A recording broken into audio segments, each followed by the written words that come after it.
Halo semuanya, kembali lagi di channel CodeCypher dalam playlist Flash Tutorial C. Nah, pada video ini kita akan membahas mengenai fungsi input-output. Langsung saja saya buka teks editor favorit saya, lalu saya masukkan folder tempat saya simpan kode program untuk pertemuan ini. Oh ya, untuk sekarang dan seterusnya, kode programnya sudah saya buat duluan dalam VS Code untuk menghindari salah ketik atau typo atau kesalahan lainnya. Oke, yang pertama kita bahas ini. Kita breakdown dulu dari paling atas. Di sini kita memasukkan library yang kita butuhkan agar dapat menggunakan fungsi yang ada di sini. Contohnya seperti ini, fungsi printf berada dalam library standar input-output.header atau stdio.h. Nah, dengan keyword pagar include. Lalu, fungsi utama yaitu fungsi main adalah bagian yang pertama kali compiler cari untuk dieksekusi. Fungsi main ini sendiri boleh memiliki tipe data void, lalu returnnya tuh seperti ini, atau tidak tulis return, boleh. Tapi kalau kita gunakan void, akan diberikan warning. Walaupun diberikan warning atau peringatan, program akan tetap bisa berjalan.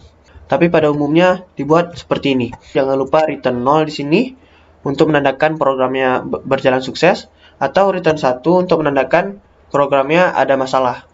Atau ada juga yang menggunakan exit sukses untuk menandakan programnya berhasil, tapi akan ada error di mana kita harus memasukkan library stdlib atau standar library.h. Baru bisa kita gunakan exit suksesnya. Nah, jika untuk program gagal, gunakan exit failure seperti ini. Tapi saya lebih suka yang simpelnya saja seperti ini. Tidak apa. Oh ya, kenapa fungsi main ini tidak diakhiri titik koma, sedangkan fungsi printf ini diakhiri dengan titik koma, adalah karena fungsi main ini bukan merupakan statement, melainkan kita membuat sebuah fungsi. Sedangkan statement ini adalah statement untuk memanggil fungsi printf. Oleh karena itu, kita harus mengakhirinya dengan titik koma. Fungsi printf ini sendiri berguna untuk mencetak output ke layar monitor, yaitu pop-up Windows. Supaya lebih paham, terus ikuti setiap video dalam playlist ini hingga habis. Lalu, parameter fungsi main, sementara ini kita kosongkan dulu. Boleh kita tidak tulis apa-apa, atau kita tulis dengan void, seperti ini, yang arti void itu adalah kosong. Tapi sebenarnya, fungsi main ini boleh diisi dengan argumen. Istilahnya itu adalah CLA, atau command line argument. Tapi itu akan kita pelajari nanti ketika sudah belajar mengenai fungsi. Oke, dalam program ini saya ingin mencetak kalimat berikut ke layar monitor menggunakan fungsi printf, yang mana f itu kependekan dari formatted. Sebenarnya ada fungsi-fungsi lain untuk mencetak output ke monitor, seperti puts dan putchar. Silakan cari sesuai keperluannya. Nah, di sini saya tidak bisa menuliskan langsung petik 2, melainkan harus dibarengi dengan backslash. Karena kalau saya tidak tulis backslash di sini, akan dikira petik 2 ini adalah penutup petik 2 di sini. Jadi yang akan dibaca hanya sampai di sini. Sedangkan ini error, tidak sesuai dengan fungsinya. Jadi harus taruh backslash di sini. Kita save. Lalu kita buka terminal. Di sini saya sudah berada di directory yang tepat. Saya compile. Jangan salah, min w al, w-nya itu w besar atau w kapital. Saya run. Nah, akan cetak output seperti ini. Jika saya taruh kontrol karakter tab seperti ini, kita save, lalu kita compile dan run, akan hasil seperti ini. Jika saya taruh kontrol karakter new line seperti ini, kita save, lalu kita compile dan run, akan menghasilkan seperti ini. Ada banyak kontrol karakter lainnya, silahkan dicari sesuai keperluan. Selanjutnya kita akan membahas kode program selanjutnya. Nah, di sini saya gunakan jenis-jenis komentar. Yang pertama di sini ada komentar untuk sebaris, di sini untuk komentar banyak baris. Nah, teman-teman semua, untuk ngeprint kita gunakan fungsi printf, sedangkan untuk nge-scan kita gunakan fungsi scanf. Jadi fungsi scanf ini berguna untuk meminta user untuk input data ke dalam program kita, lalu kita tampung ke dalam variabel penampungnya. Dalam program ini, saya membuat program CLI atau Command Line Interface untuk mencetak nama dan umur user berdasarkan data yang user input. Kita coba compile, kita buka terminal, lalu kita compile, kita run. Nah, saya input nama saya, umur saya. Nah, akan keluar seperti ini. Karena fungsi scanf dan printf ini merupakan sebuah fungsi, mesti memiliki parameter atau disebut juga argumen.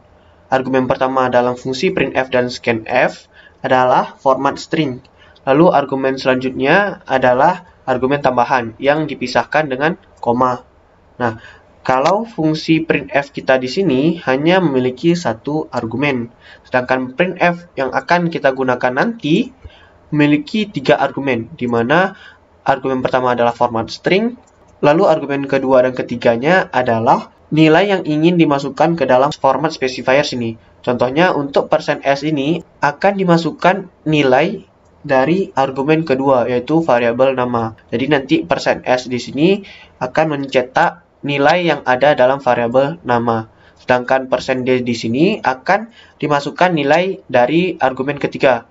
Jadi %d di sini akan mencetak nilai yang ada dalam variabel umur. Untuk fungsi scanf sendiri memiliki 2 argumen di sini.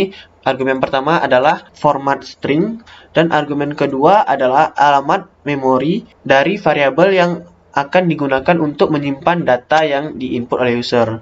Guna simbol emphasis di sini atau simbol dan atau simbol alamat berguna untuk mengirimkan alamat memori dari suatu variabel. Jadi nanti yang user input akan disimpan dalam alamat memori variabel ini. Kecuali untuk tipe data string, yaitu array of char, kita tidak menggunakan simbol emphasis tersebut. Oh ya, %s di sini hanya bisa menampung satu kata saja. Sedangkan kalau lebih dari itu, maka akan terjadi yang aneh. Kita coba. Kita run. Jika saya input 2 kata, hasilnya seperti ini. Kan tidak sesuai. Nah, oleh karena itu, kita gunakan format specifier-nya seperti ini. Spasi, %, buka kurung siku, tanda pangkat, lalu \n, lalu tutup kurung siku. Boleh kita taruh S di sini. Lalu kita save, lalu kita compile dan run lagi. Saya input 2 kata, lalu saya tulis umur saya. Nah, seperti ini keluarnya. Sesuai kan? Jadi, tujuan format specifier ini adalah untuk membaca semua yang diinput user hingga user menekan tombol enter. Fungsi untuk mengambil input lainnya ada gets, fgets, tapi lebih aman pakai fgets agar tidak terjadi buffer overflow. Fgets ini biasa dipakai untuk ambil input dari file. Tapi kalau mau ambil input dari monitor juga bisa dengan mengisi parameter streamnya, isi dengan stdin atau standar input seperti ini. Oke, kita tes yang kedua di sini. Tekan Ctrl / untuk menghilangkan komentar sebarisnya, dan ini kita blok, lalu boleh blok segini atau blok segini saja boleh, lalu tekan Ctrl / untuk jadiin komentar agar tidak dijalankan, karena komentar tidak akan jalankan oleh program. Lalu kita save, kita compile, dan lalu kita run. Masukkan nama saya. Nah, akan menghasilkan output yang sama seperti yang atasnya. Atau kita taruh di sini karakter kontrolnya new line, kita save, lalu kita compile dan run. Nah, akan cetak 2 baris seperti ini. Oke, cukup sekian video kali ini. Kalau ada yang kurang jelas, ikuti terus video dalam playlist ini hingga selesai, karena banyak hal yang belum waktunya untuk dibahas. Atau kalau mau tanya di kolom komentar, silakan saja. Terima kasih sudah singgah. Sampai jumpa lagi di video selanjutnya.